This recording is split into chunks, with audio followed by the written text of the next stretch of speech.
helicopter blades. They're usually described as slicing through something. The air, the sky. But with Thomas Mach Schnell at the helm of this chopper, these blades are the cutting edge of technology. Flight in degraded visual environments is dangerous. It's dangerous when you do it close to the ground.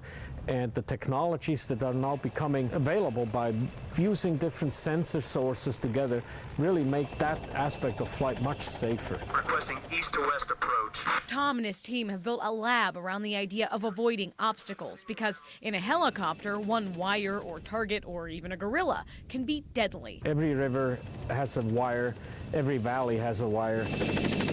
They're hard enough to see from up here, but a pilot might as well be blind when the conditions get rough, like dense fog, thick smoke, or heavy rain. Tom's goal is to give pilots back their sight. We are located in the fog. The lab is combining different kinds of laser and infrared scanners that can shoot through snow or dust and feed back to the pilot something better than what the human eye or even a single sensor could see. And so by fusing the data together, the hope is that we can then produce a product that allows the pilot to observe his environment much better and avoid any obstacles. Those extra eyes are especially important for military pilots who might have to land in a cloud of dust to rescue someone. If something goes wrong and that helicopter ends up losing visibility to the ground, drifting, flipping over, and thereby crashing, maybe the occupants walk away from it, but now you have a big problem on your hands. Those accidents are happening every year. Oh, God.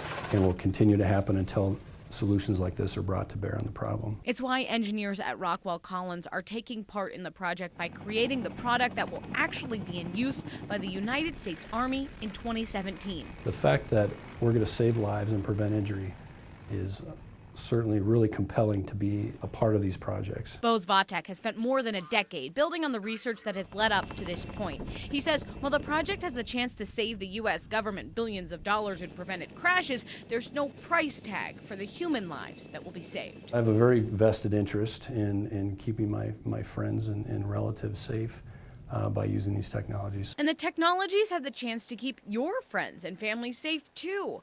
Tom says EMS pilots could use these sensors going into natural disasters. It could help to prevent future EMS crashes like the one that killed 3 people near Mason City just this past January. If you take the concept of having to rescue someone almost in any condition at night in bad weather, you can see how landing a helicopter in an unknown, austere environment could be a hazardous thing.